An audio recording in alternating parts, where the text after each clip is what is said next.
Finding potential painting and drawing subjects should never be a problem. After all, they're all around us. It's just that sometimes we can't always see them. I occasionally have students come to me saying that they've found themselves in a bit of a rut and don't know what to paint, to which my general advice might be try going for a walk. Of course, it's easy to become a little obsessed, always searching for the big picture, trying to find the killer composition to rule them all.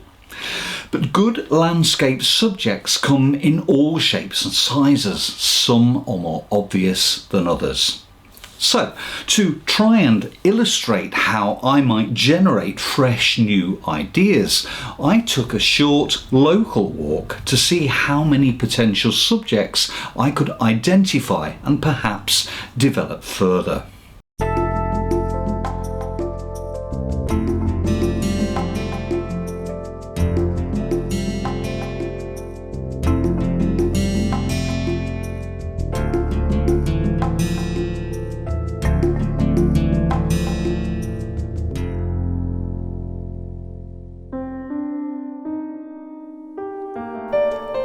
I live in Richmond in North Yorkshire. We're very fortunate here. There's a lot to see within the town itself. This was the first and original Richmond, and it has a castle. There's a magnificent waterfall on the River Swale that passes through the town. The water's quite low today. It isn't always like that. When the river is in full spate, it can be quite spectacular. So, all good subjects worthy of consideration. Today though, I'm going to take a short walk out of town. Up the lane from our house, which at this time of year is adorned with swathes of daffodils in full bloom. Getting down and dirty with flowers can give you a completely different perspective and see the world from their point of view. Even if, like me, you're not a regular flower painter, it can pay to keep your hand in because flowers do occur in the landscape. I could stay on the lane, but once through the stile, there's a footpath that runs parallel to the road. It's a bit more open and the views are much better. Which brings me to another idea for a potential subject. Be on the lookout for buildings obscured by hedges or walls. There's a farm over there that I've always thought looked promising. It's the sort of building that could easily be overlooked. I can't see it properly because from here it's mostly hidden and all I can see is its roof. But with foreground trees to frame it and set it off, it might make a good composition. I have to say, I love it just here. It's an interesting grouping of trees. Not quite a wood, more like a light copse, perhaps. Either way, it's a small collection of trees that simply demands a closer look.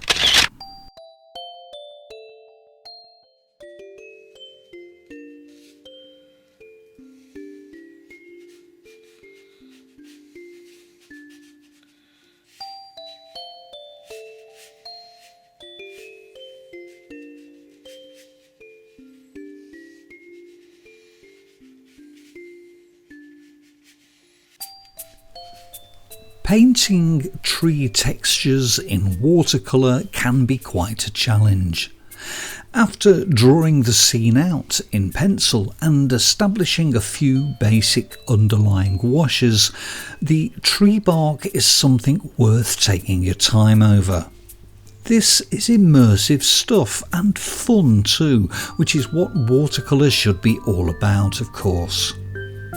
I'll apply several colours, encouraging them to bleed together randomly and softening some of the brush marks off to blend them into their surroundings. When you get up close and personal with a tree, it's amazing how many colours you'll find there. be adventurous and throw whatever you've got at it. Well, the scene just comes alive once you start to add those dappled shadows. Always take care with how you space your trees out. A small copse like this thrives on looking as natural as possible, and that means avoiding any distribution of trees that might be considered too repetitive. Having said that, it is possible to space them out in such a way as to provide an interesting visual route into the scene. As a potential subject, this one pretty much jumps out at me, and when I'm out harvesting for subjects, I'm looking at everything: the overall design of a scene, its colours, and just as importantly, bearing in mind that in watercolour we work from light to dark, its tonal values.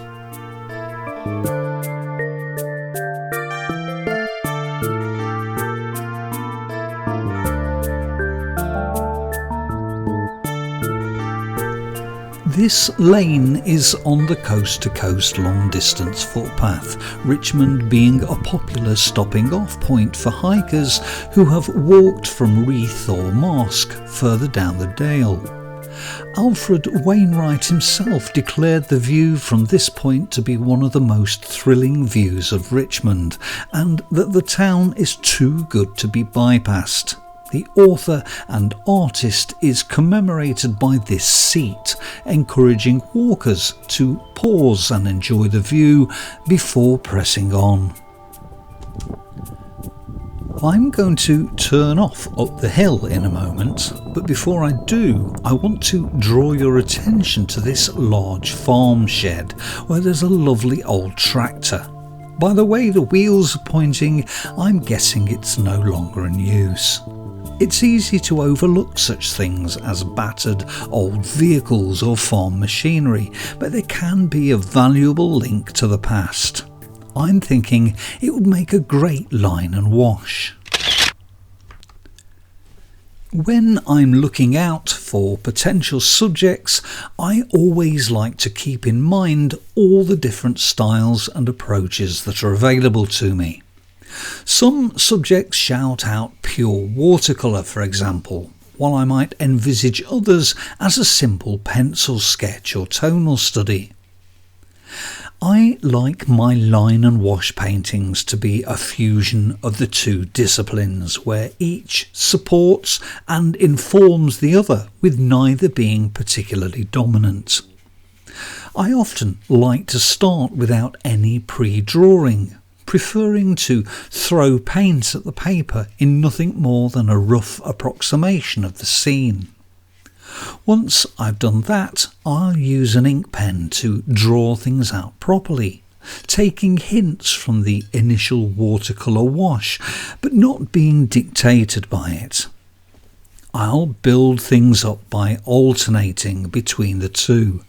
After that loose watercolour start, followed by a more definitive ink drawing, I'll switch back to the watercolour, taking my lead from the drawing before returning back to the ink pen for a final tidying up of loose ends.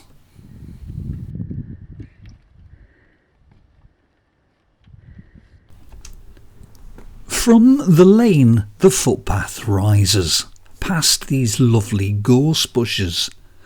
Local flora and fauna can help to give life and colour to a landscape. Not only that, it's worth saying that in some cases, what grows locally to a potential subject probably helps to shape and define that landscape. If it's there, think about using it. If you're out on a walk on the lookout for potential subjects, it pays to keep your eyes peeled. Don't be limited by subjects that are within arm's reach.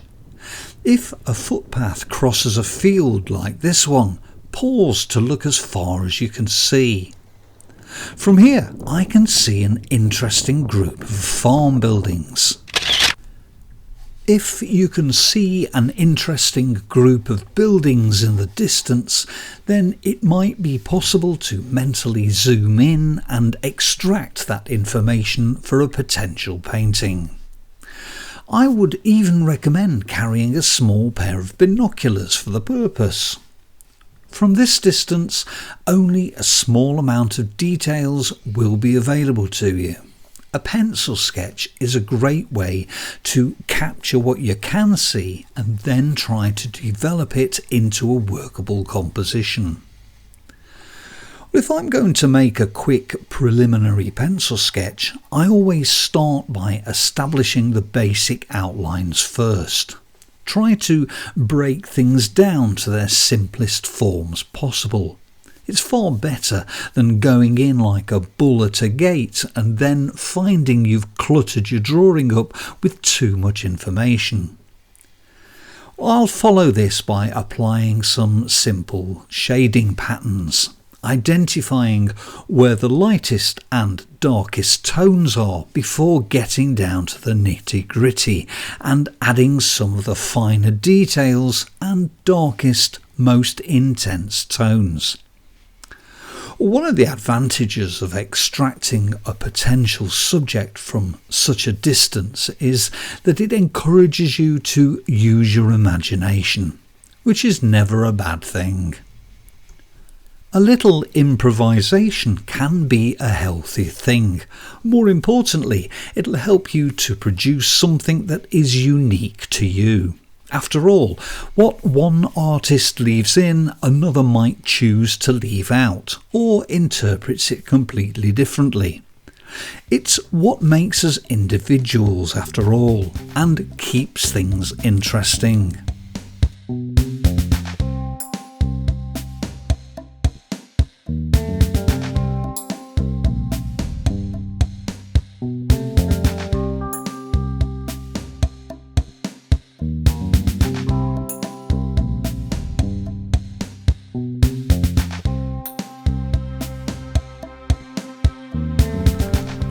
Remember I talked about the big picture? Well, the view from up here is fantastic. Away into the distance you can see the moors above Swaledale. Below us you can see the River Swale snaking its way along the valley floor. Sweeping vistas can look better with a foreground though, something to place the viewer into the scene and give them some context. Something like this bush. Now, I don't use masking fluid very often, but this is one of those rare occasions when the only sensible solution to protecting the intricate foreground would be to mask it out. I like to use a rubber-ended colour shaper to apply the fluid, but an adjustable ruling pen or an old brush would do the job just as well. Once protected, I can paint my background without having to worry about the foreground at all, which can be completed once the background has dried and the masking fluid has been removed. Despite this wealth of potential subject matter, it's common for a particular scene to jump out at you. But it's also possible that you may be missing something equally as good or better just by turning around. It's a good idea, therefore, to try and look at your potential subject from as many different angles as possible. Well, no matter how broad-minded I try to be, or how expansive my search for new subjects out on my walk, there's almost always a moment when I'm faced with a killer composition.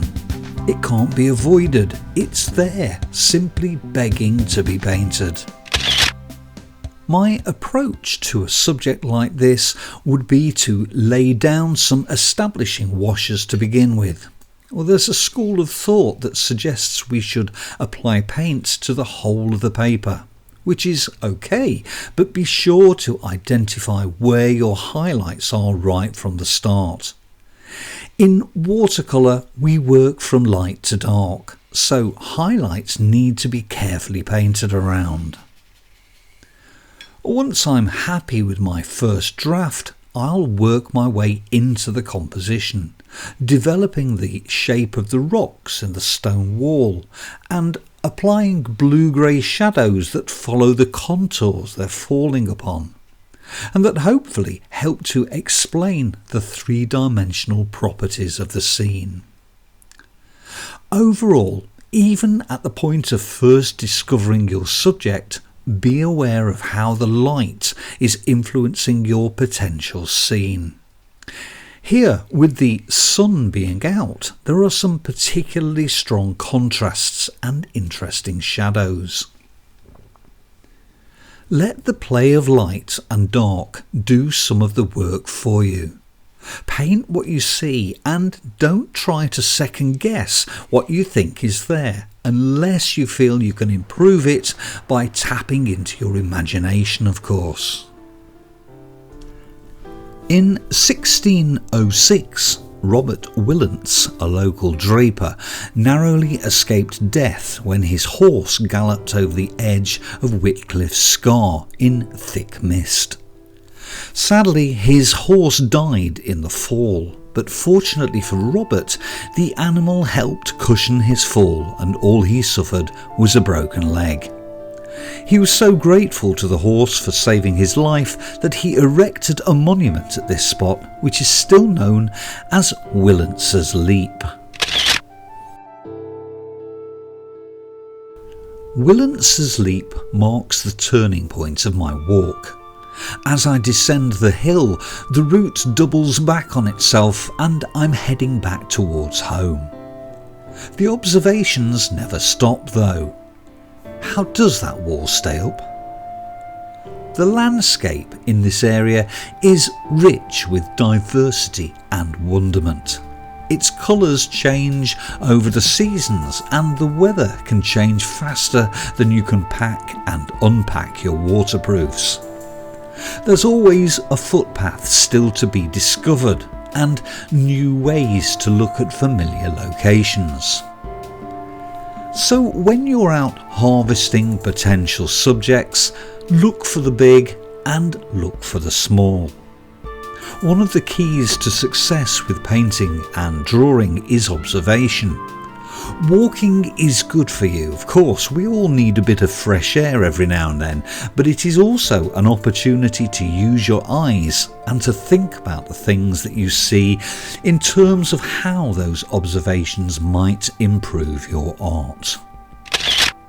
Take this line of trees, for example. I snapped the photograph because it seemed like a perfect lineup of tree types, ready and waiting to be studied.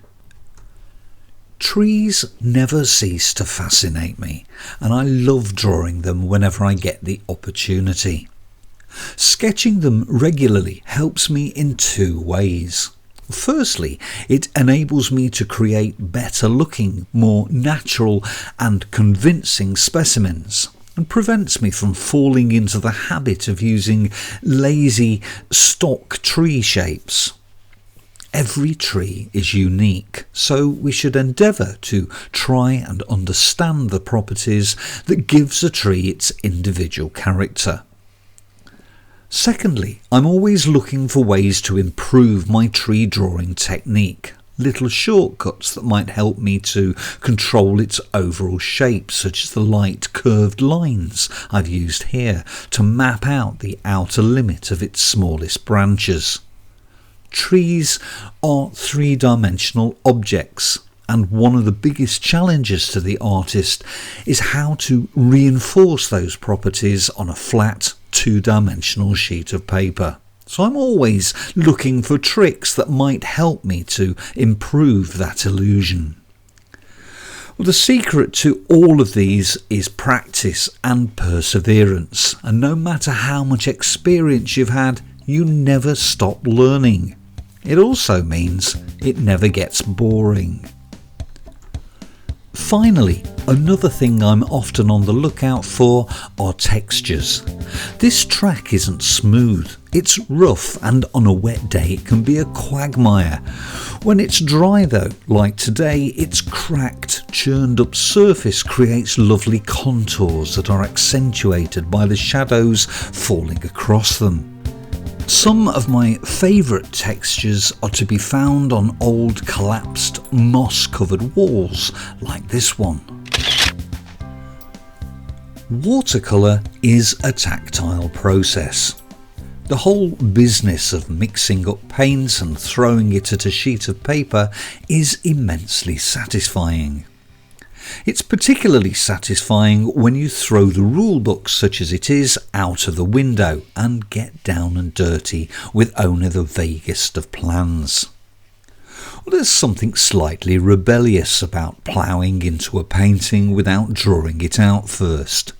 Letting the paint do its own thing with only the smallest amount of intervention can be like watching true magic happening on the paper. Even better if it works out right, but when it doesn't, what's the worry? All we have to do is remind ourselves that it's nothing more than a bit of paint on a sheet of paper, and then have another go. It's also worth remembering that less is very often more. Better to pick out some of the dark tones between the stones and not clutter it up with all of them. As for the textures, well, I'm in the mood for spattering paint from the end of a stiff bristled brush. You can't get more random than that. And when it's all starting to get a little bit out of hand, I'll scrub some of it away with a sheet of sandpaper. And then finish up by scratching a few long grasses out with a craft knife. It could use some finesse, but I rather enjoyed myself with it, and that's all that really counts.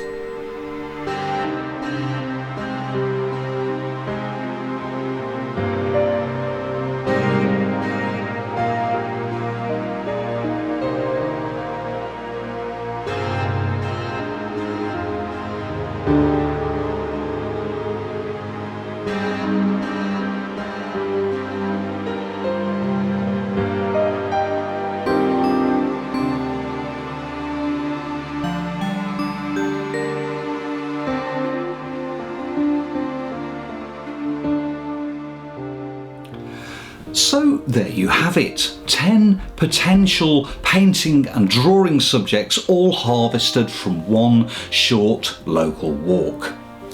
Of course, I tend to be drawn towards trees and stone walls, so my choice of subjects naturally reflects that. Other people may see different things though, and part of the journey of art involves the discovery of what inspires you to want to pick up a pencil or a paintbrush.